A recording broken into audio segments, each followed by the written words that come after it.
Good morning to all. Welcome back to my channel. Today we are going to start with our new chapter of chemistry, that is haloalkanes and haloarenes. Okay. So basically haloalkanes से हम क्या समझते हैं? ठीक है. Hello word से पहले हम थोड़ा सा आपको हिंट दे देते हैं. हेलो वर्ड जो है वो हम हेलोजन को बताने में डोनेट करते हैं, है ना, बताते हैं हेलो से. अब हम कैसे समझेंगे? आपका क्या लिखा है? The replacement of hydrogen atom in an aliphatic और aromatic hydrocarbon by halogen atom results in the formation of alkyl halide, that is haloalkane, and aryl halide, that is haloarine. Simple words में लिखा है, simple definition है कि कोई भी हमारा aliphatic या aromatic, aliphatic in the sense कि आपका ब्रांच होगा या चेन फॉर्म में होगा, ठीक है. एरोमेटिक आपका रिंग होगी, ठीक है. तो ये जो हाइड्रोकार्बन्स होते हैं उनके हाइड्रोजन एटम को अगर हेलोजन एटम से रिप्लेस कर दिया जाए तो जो रिजल्ट निकल के आता है वो क्या आता है? Alkyl halide, that is haloarene. Okay, sorry, haloalkane और एराइल हैलाइड जिसे हम हेलोएरीन कहते हैं, ठीक है. एलिफेटिक एलिफेटिक में हम जब रिप्लेसमेंट करेंगे हेलोजन का हेलोजन से, ठीक है, तो हम उसे हेलोएल्केन कहेंगे, ठीक है. एल्काइल हैलाइड कहलाता है. एरोमेटिक में करेंगे तो उसे एराइल हैलाइड कहेंगे या हेलोएरीन कहेंगे, ठीक है. अब एक और ध्यान देने वाली बात है, जनरली आ जाता है डिफरेंस, ठीक है. हेलोएल्केन और हेलोएरीन में अगर डिफरेंस आए तो ये तो आपकी एक डेफिनेशन हो गई. सेकंड पॉइंट आपका क्या होगा कि आप उसके हाइब्रिडाइजेशन बता देंगे. हेलोएल्केन जो कंपाउंड्स होते हैं उनका जो हाइब्रिडाइजेशन होता है वो क्या होता है? sp3 हाइब्रिडाइजेशन होता है, ठीक है. और वहीं पे आपके जो हेलोएल्कीन्स होते हैं वो sp2 हाइब्रिडाइज होते हैं. बहुत सिंपल है, मेरे ख्याल से आपको बात क्लियर होगी, ठीक है. अब कुछ इनके यूजेस भी होते हैं डेली लाइफ में, इंडस्ट्रियल यूज़ भी हैं, हमें मेडिसिन में भी यूज़ होते हैं, ठीक है. हम इन्हें एज अ एबायोटिक कंपोनेंट भी यूज़ कर सकते हैं, ठीक है.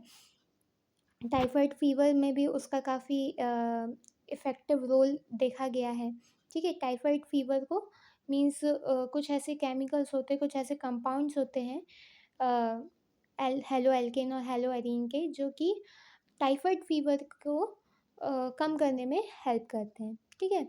वहीं हमारी जो बॉडी है वो कुछ हार्मोन्स, कुछ एंजाइम्स कैरी करती है, ठीक है.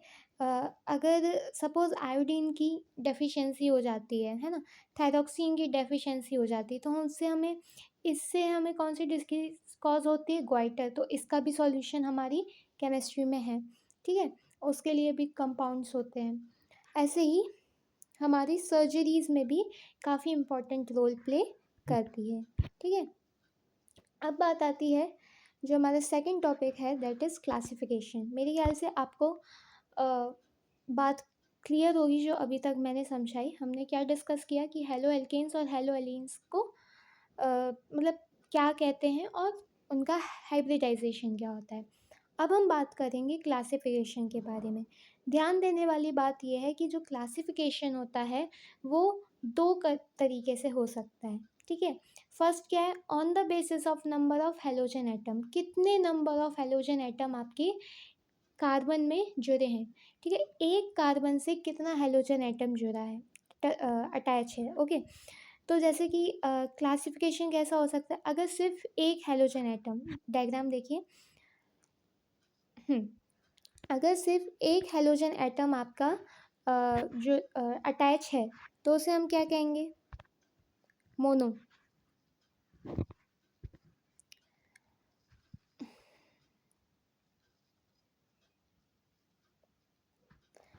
ठीक है. अगर आपका एक एक हेलोजन अटैच है तो उसे मोनो कहेंगे. दो अटैच है तो उसे डाई, है ना, ऐसे करके ट्राई और ऐसा, ठीक है. Mono, di, poly halogen, poly halogen में आपका tri, tetra, penta, hexa, hepta सारे आ जाएंगे, ठीक है। Compounds depending on whether they contain 1, 2 और more than halogens atom in their structure, ठीक है। एग्जाम्पल ये आपके सामने है। कॉमन नेम नहीं पूछे जाते हैं, ठीक है। हमसे क्या पूछे जाएंगे, IUPAC नोमेनक्लेचर पूछा जाता है, जो कि हम लास्ट में डिस्कस करेंगे, ऐसा नहीं है, डिस्कस करेंगे। तो यहाँ पे ध्यान देने वाली बात क्या है, ये एलिफेटिक के एग्जाम्पल दिए हैं आपको ऊपर, और नीचे एरोमेटिक के एग्जाम्पल दिए हैं, ठीक है। अगर हम बात करें एलिफेटिक में, तो जो ये एग्जाम्पल है वो आपका किसका है, मोनो का एग्जाम्पल है, ठीक है।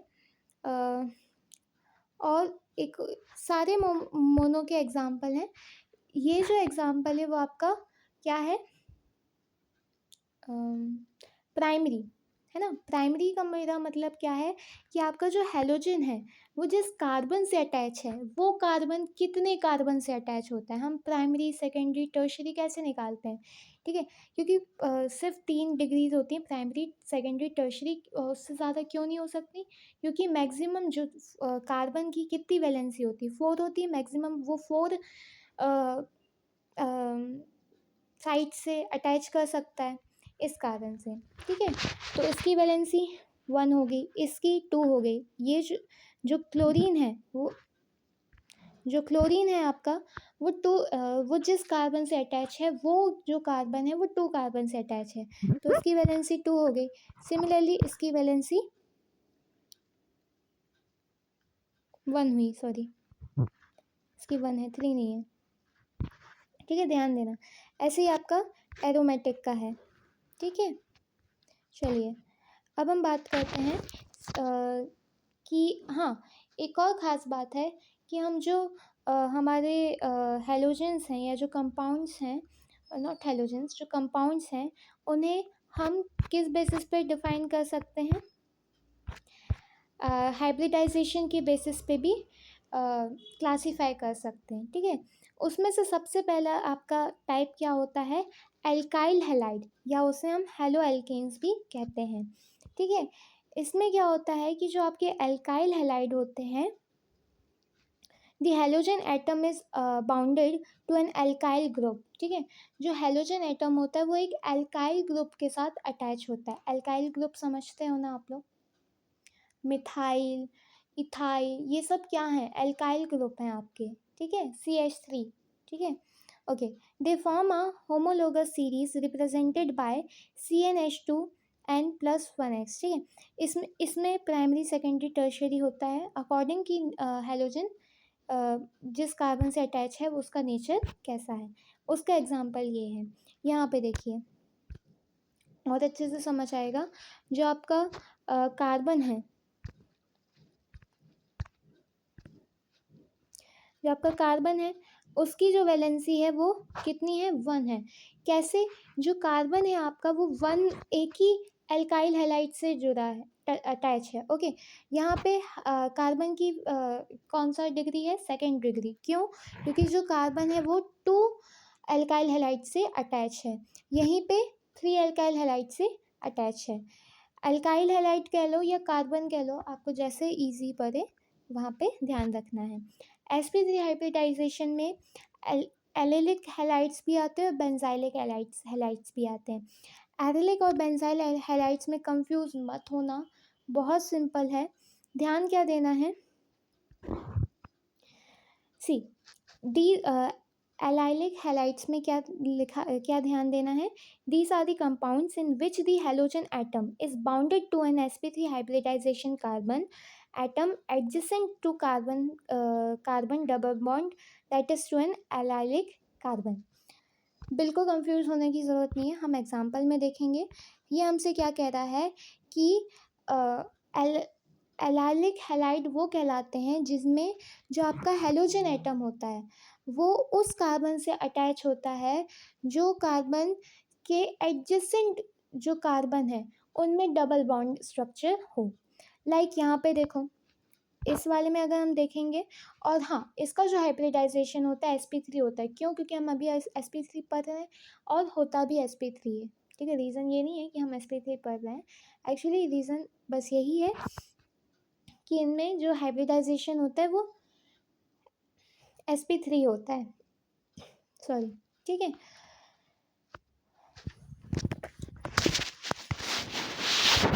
जो आपका कार्बन है, यहाँ पे देखिए, जो हेलोजन है जिस कार्बन से वो अटैच है, उस कार्बन वो जो कार्बन है उसके एडजेसेंट में जो कार्बन है उसमें डबल बॉन्ड आपको दिखाई दे रहा है, ठीक है। ये तो बात होगी एलिफेटिक की। अब एरोमेटिक में भी हमें सेम चीज़ दिखाई दे रही है। आपका हेलोजन जिस कार्बन से अटैच है उस कार्बन के एडजेसेंट कार्बन जो है उनमें डबल बॉन्ड आपको दिखाई दे रहा है। तो कुछ कंफ्यूजन की बात थी नहीं, इजी था, राइट। चलिए, बेंजाइलिक हैलाइड में क्या होगा, ये बेंजीन नहीं है। एरोमेटिक वाला स्ट्रक्चर आप देखिए, ये बेंजीन नहीं है, ना ही ये बेंजीन है, ठीक है। बेंजीन में क्या होता है आपका 3, है ना, 3 डबल बॉन्ड स्ट्रक्चर्स दिखाई देते हैं, ठीक है। या ये कह लीजिए बेंजीन में आप जो 6 कार्बन्स का जो स्ट्रक्चर होता है, हेक्सेन होता है, उसमें बीच में एक छोटी सी सर्कल बना होता है, उससे हम डिनोट करते हैं बेंजीन को, ठीक है। These are the compounds in which the halogen atom is bounded to an sp3 hybridized carbon attached to an aromatic ring, ठीक है भाई। सिंपल सी बात है कि जो हेलोजन है जिस कार्बन से वो अटैच हुआ है, हेलोजन उस कार्बन से अटैच होगा जिसमें जो आपका कार्बन है वो एरोमेटिक रिंग से अटैच है। सी आप देख रहे हैं यहाँ पे 3 डबल बॉन्ड स्ट्रक्चर्स दिख रहे हैं, यहाँ पे भी 3 डबल बॉन्ड स्ट्रक्चर्स दिख रहे हैं। हम इन्हें ऐसे भी लिख सकते हैं, एक मैं आपको बता रही हूँ।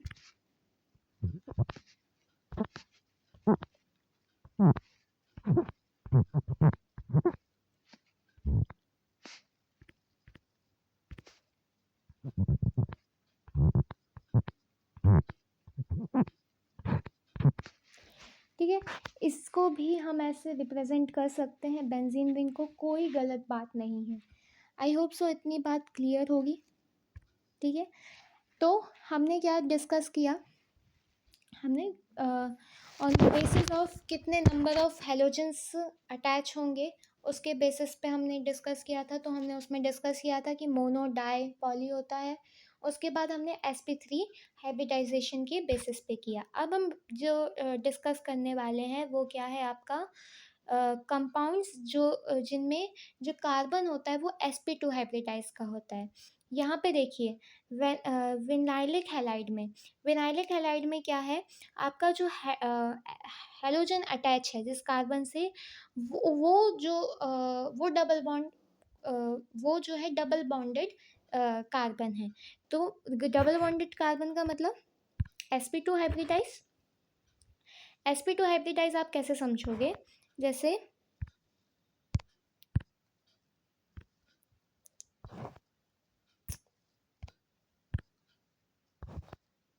ओके,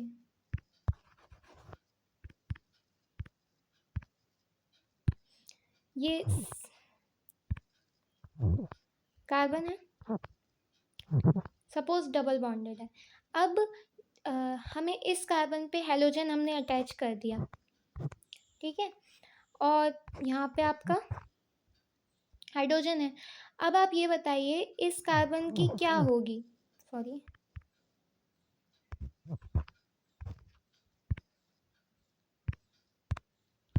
इस कार्बन की हाइब्रिडाइजेशन क्या होगी, sp2 होगी कि नहीं। मेरे ख्याल से अब बात क्लियर है। वहीं अगर हम सिंगल बॉन्ड कर दें, सपोज ये डिलीट कर दें हम,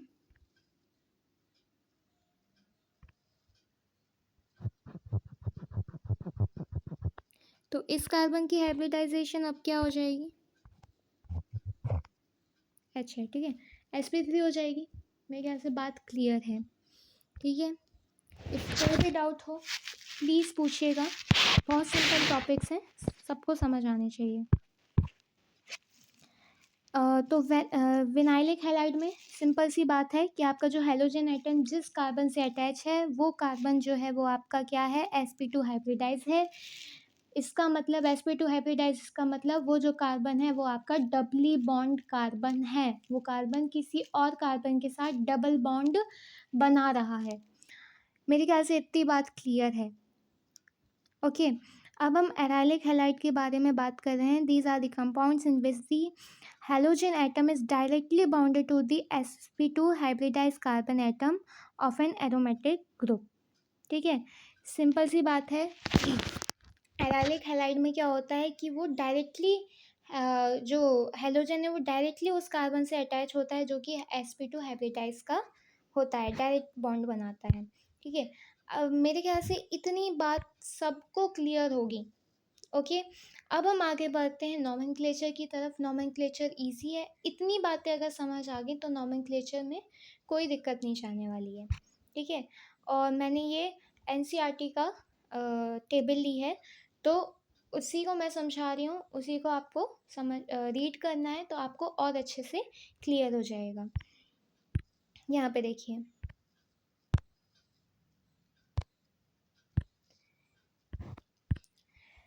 सबसे पहला एग्जाम्पल हमें क्या गिवन है, CH3 CH2 CHCl CH3। सबसे इजी तरीका कि हमें कंफ्यूजन ना हो नॉमेनक्लेचर में, तो जो भी हमें कंपाउंड गिवन है उसको हम पहले क्या करेंगे, खोल के लिख लेंगे। ठीक है, suppose CH3 CH2 CHCl CH3 लिखा है। खैर ये तो इजी है, बट फिर भी वहाँ पे क्या लिखा था, CH3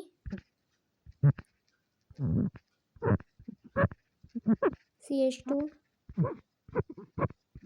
CH2 नो CH होगा, Cl और CH3, यही लिखा था, यही लिखा था। हमने अब खोल लिया, अब बहुत आसानी से हम उसका नेमिंग कर देंगे। क्या लिखा है, 2 क्लोरोब्यूटेन, यही था हमारा, यही स्ट्रक्चर अभी हमने बनाया था।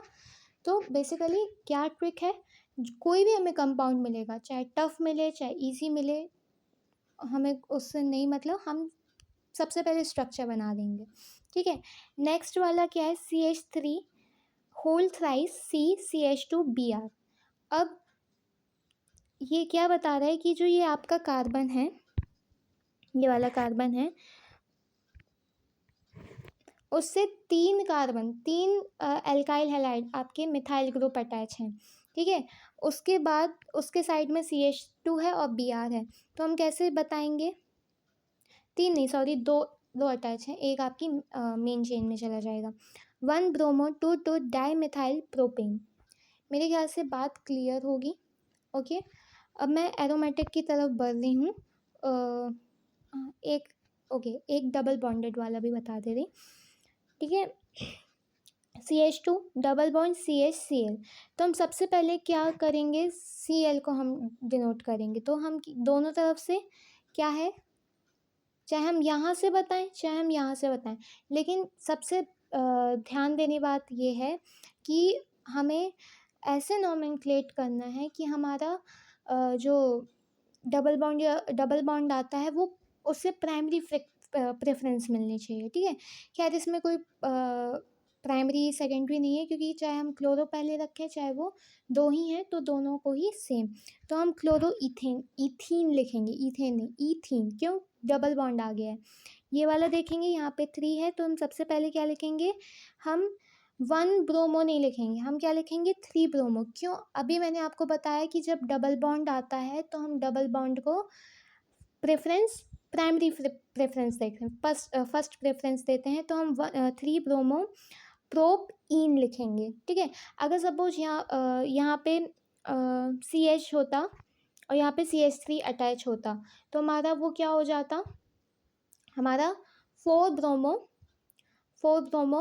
और ब्यूट 2 इन होता। ठीक है, अगर फर्स्ट कार्बन पे ही डबल बॉन्डेड है तो हम ज़रूरी नहीं है कि हम लिखें 1 इन। ठीक है, लिख भी सकते हैं, गलत नहीं है, लेकिन it is not necessary, it is not mandatory. Okay, लेकिन सपोज़ हमारा जो डबल बॉन्ड है वो थर्ड और फोर्थ कार्बन के बीच में हो या 5th 6th कार्बन के बीच में हो, तो हमें वो बताना पड़ेगा, राइट, नहीं तो वो गलत हो जाएगा। ठीक है, अब एरोमेटिक की तरफ बढ़ते हैं। हमने इसमें क्या किया है, हम 1 2 3 4 ऐसे काउंट करते हैं। ठीक है, तो सिंपल है, फर्स्ट पे क्या है आपका क्लोरो है, सेकंड पे आपका मिथाइल ग्रुप है, और ये जो एरोमेटिक रिंग है वो बेंजीन है। हमें 3 बॉन्डेड स्ट्रक्चर्स दिखाई दे रहे हैं, डबल बॉन्डेड स्ट्रक्चर्स, गुड। ठीक है, सेकंड वाले को हम कैसे रिप्रेजेंट करते हैं, 2 क्लोरोटोलिन की तरीके से भी रिप्रेजेंट कर सकते हैं। टोलिन मतलब बेंजीन रिंग के ऊपर CH3 अटैच होता है, उसे टोलिन कहते हैं। ठीक है, और हम क्लोरोफिनाइल मीथेन के जैसे भी रिप्रेजेंट कर सकते हैं। फिनाइल ग्रुप हम फर्दर क्लासेस में पढ़ेंगे।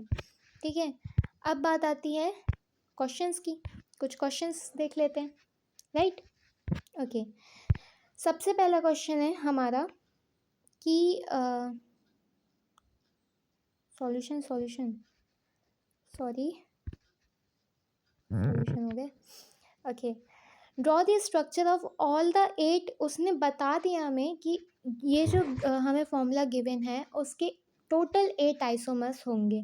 ठीक है, तो वो हमें सारे आइसोमर्स बताने हैं, स्ट्रक्चर बनाने हैं उनके, साथ ही साथ उनका IUPAC नेम लिखना है, और ये भी बताना है कि वो प्राइमरी है, सेकेंडरी है या टर्शरी हैं। ठीक है, तो सिंपल है, आप सबसे पहले प्लेन चेन बना दोगे तो वो क्या हो जाएगी, 1 ब्रोमो पेंटेन हो जाएगी। फिर सेकंड कार्बन पे आप ब्रोमीन लगा दो तो 2 ब्रोमो पेंटेन, फिर थर्ड कार्बन पे ब्रोमीन लगा दो तो 3 ब्रोमो पेंटेन, फिर आप फर्स्ट कार्बन पे ब्रोमीन लगा दो और थर्ड कार्बन पे सपोज हमने मिथाइल ग्रुप अटैच कर दिया। ठीक है, तो हमारा 1 ब्रोमो 3 मिथाइल ब्यूटेन हो जाएगा। अब हमने टू टू सेकंड कार्बन पे हमने ब्रोमो ग्रुप लगा दिया, ब्रोमीन लगा दिया, सॉरी हेलोजन ग्रुप, और थर्ड कार्बन पे मिथाइल ग्रुप लगा दिया, और वहाँ ब्यूटेन है। ठीक है, तो हम ऐसे नॉमेनक्लेट कर देंगे। फिर हमने सेकेंडरी कार्बन पे एक तरफ ब्रोमीन हेलोजन लगा दिया, दूसरी तरफ मिथाइल ग्रुप लगा दिया, ऐसे हम फिर नॉमेनक्लेट कर लेंगे। ठीक है, तो डिफरेंट डिफरेंट ये टाइप्स हैं। मेरे ख्याल से ये बात क्लियर होगी। इजी था क्वेश्चन, बिल्कुल टफ नहीं था। ठीक है, अब नेक्स्ट क्वेश्चन है, ये हमारे NCERT के ही क्वेश्चंस हैं, NCERT के ही एग्जांपल्स हैं, जनरली टफ पड़ जाते हैं, टफ है नहीं वैसे, पड़ जाते हैं, तो हम उन्हीं को देख रहे हैं।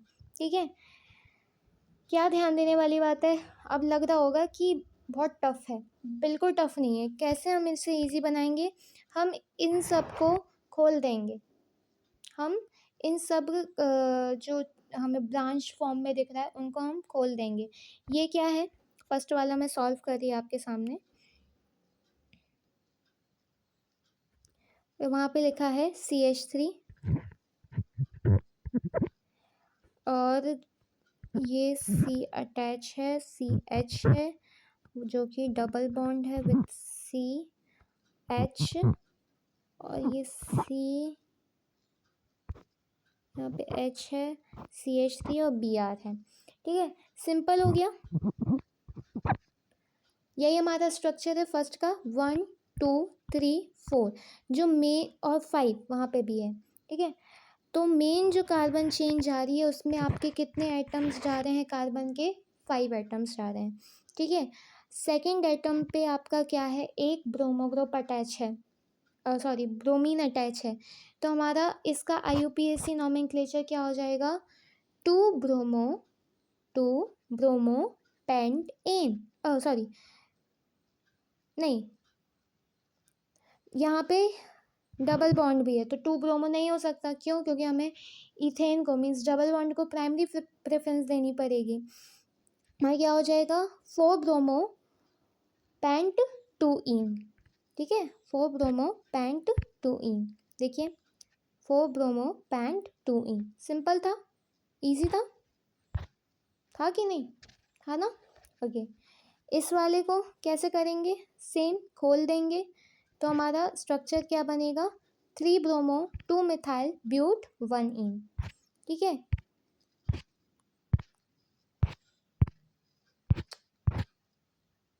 इसको भी हम जब खोलेंगे तो यहाँ पे भी डबल बॉन्ड फर्स्ट वाले में ही है, सेकंड कार्बन में, सॉरी।